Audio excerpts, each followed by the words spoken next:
Kemudian apa yang menjadi hukumannya bagi mereka yang menyelundupkan senjata api ini atau perlengkapan senjata yang secara tidak resmi. Di aturan 2 orang yang sudah diamankan, dan tentunya ini menjadi hal yang berharga bagi kita untuk kemudian mendalami tindak serta kegiatan-kegiatan mereka. Tim khusus Mabes Polri selanjutnya bertemu dengan Kepolisian Nasional Filipina dalam rangka kerjasama AG yang saat ini ditahan di wilayah Provinsi.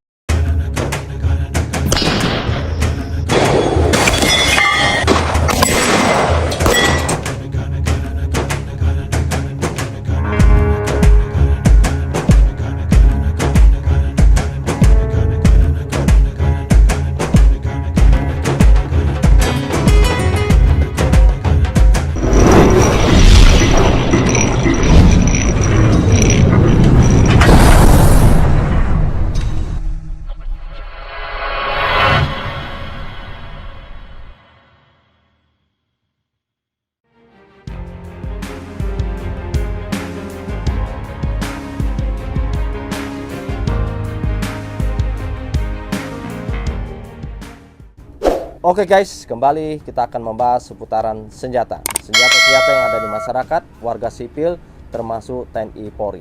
Tentunya senjata itu ada yang memiliki izin, ada yang tidak memiliki izin, ada yang sama sekali tidak memerlukan izin untuk memiliki dan menggunakannya. Kali ini kita akan membahas kejadian viral di Filipina yang melibatkan warga negara Indonesia, di mana inisial AG, saudara AG, tertangkap pada tanggal 7 Januari 2023 yang menyelundupkan senjata berjenis M4 kaliber 5,56 dan igram 9 mm jenis pistol. Dia tertangkap dengan kedua orang Filipina di Barangay Nalus di Kabupaten Kiamba, Saragoni di Filipina Selatan. Saudara AG ini mempunyai latar belakang sebagai pilot di daerah Papua yang datang ke Filipina ingin mendapatkan senjata M4 dan igram ini untuk diselundupkan ke daerahnya untuk diberikan ke kelompok kriminal bersenjata di Papua. Tentunya kasus ini sangat disayangkan sekali karena kejadian ini tentu penyelundupan senjata di Indonesia masih sangat tinggi. Apa yang menjadi penyebab terjadinya peredaran senjata ini? Penyebab pertama adalah karena pembeliannya tidak resmi, artinya tidak melalui importir yang diizinkan atau direkomendasi oleh kepolisian. Pembelian baik dari luar negeri maupun pembelian dari dalam negeri harus melalui importir dan rekomendasi dari kepolisian dan Kementerian Pertahanan khususnya. Yang kedua, penyebabnya adalah merupakan senjata selundupan yang diperoleh dari kelompok kriminal seperti yang melibatkan saudara AG ini yang menginginkan senjata ini dari Filipina karena proses mendapatkannya dengan mudah, tidak seketat yang ada di Indonesia. Kemudian yang ketiga adalah tidak sesuai dengan peruntukannya, artinya senjata ini didapatkan atau diperoleh dari sisa-sisa zaman perang atau dari zaman kemerdekaan. Artinya ada masyarakat atau warga sipil menyimpan senjata ini di rumah, tidak diserah terimakan ke pemerintah atau TNI kepolisian. Oleh karena itu bagi Anda atau warga sipil, kalangan sipil yang mempunyai senjata ini sebaiknya diserahkan. Karena tindakan ini merupakan suatu hal yang membahayakan, di samping itu juga dikenakan hukuman yang sangat berat apabila Anda menyimpan bahkan amunisi, bahkan juga bahan peledak. Dan yang keempat adalah ketatnya perizinan kepemilikan dan penggunaan. Dalam proses perpanjangan izin dalam kepemilikan senjata inilah yang membuat orang mencari senjata ilegal, yaitu senjata yang murah, karena senjata itu juga tidak terregister, tidak terdaftar di Mabes Polri. Tetapi hal ini tentu sangat berbahaya bagi mereka yang ingin memiliki atau memperoleh dengan cara seperti ini, karena esensinya sebaiknya memiliki senjata itu secara resmi, diperoleh dari importir yang resmi, dan kita tenang untuk bisa membawanya.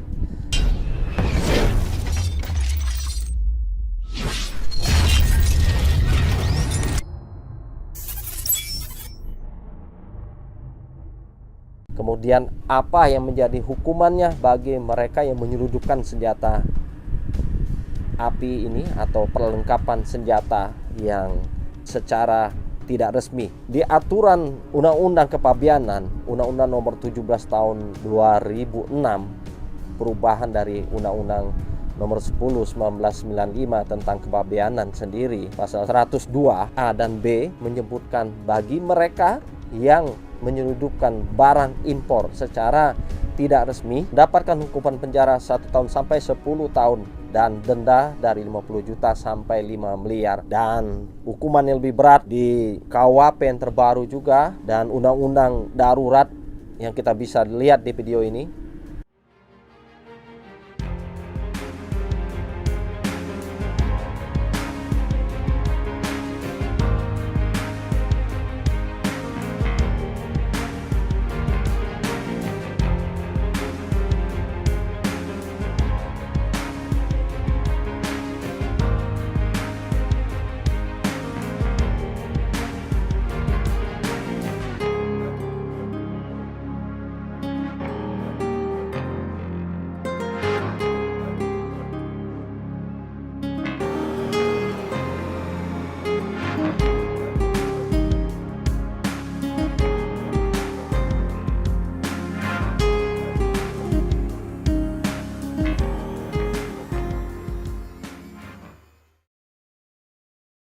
Artinya dengan Anda menyelundupkan atau menyimpan senjata atau peluru atau bahan peledak itu sendiri, selain berbahaya, juga Anda tidak mempunyai lisensi atau legalitas yang sah untuk menyimpan atau memperoleh senjata yang tanpa ada izin kepemilikan dan penggunaannya.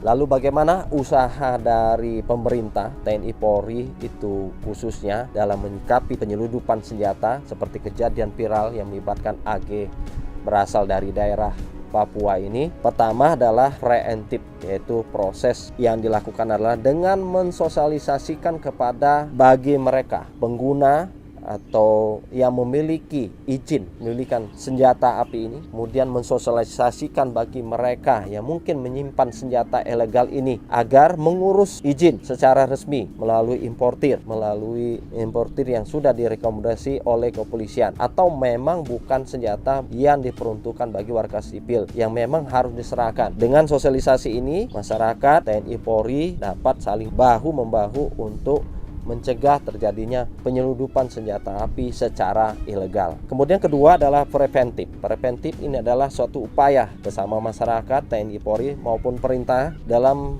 mencegah peredaran senjata api selundupan ini, senjata ilegal ini. Dengan suatu upaya menempatkan mereka kepada suatu hobi yang ditempatkan sebagai tempat pertandingan, perlombaan. Dengan begitu mereka berkumpul di situ, kemudian mereka akan mengetahui keabsahan kepemilikan penggunaan senjata api itu. Artinya dengan perlombaan pertandingan itu juga ada semacam sosialisasi. Dengan tindakan preventif ini mencegah bagi mereka yang hobi menggunakan senjata api, baik olahraga, bela diri maupun penggunaan senjata api sebagai pengemban kepolisian itu, supaya ditempatkan pada perlombaan pertandingan ini. Kemudian yang terakhir adalah dengan represif, dengan melakukan razia-razia tempat-tempat yang menjadi lokasi-lokasi peredaran lokasi senjata yang merupakan yang didapatkan secara selundupan. Dengan razia ini, dengan bantuan informasi dari masyarakat, termasuk TNI Polri itu juga dengan rajin merazia ini, dengan begitu akan mengetahui keberadaan senjata selundupan ini. Dengan razia rutin ini mencegah hal tersebut. Oke guys, itu yang kita sampaikan tentang keberadaan senjata selundupan atau senjata ilegal atau senjata yang tidak resmi, karena masih banyak masyarakat atau kalangan sipil yang tidak mengetahui bahwa senjata yang memang disimpan di rumah, atau mereka yang menyimpan peluru ataupun mereka yang menyimpan senjata api atau perlengkapan senjata api atau senjata yang digolongkan senjata api, yang mereka tidak ketahui harus mengurus izin kepemilikan dan penggunaannya, yang seharusnya memang senjata itu senjata bekas jajahan atau zaman kemerdekaan yang harus diserahkan kepada pemerintah atau kepolisian TNI.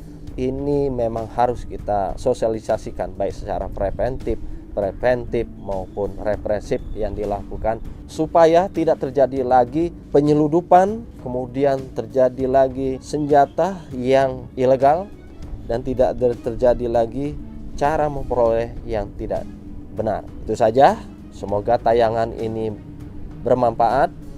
Jangan lupa like, komen, share, dan tentunya jangan lupa subscribe bersama channel YouTube Agustiawan SH MH.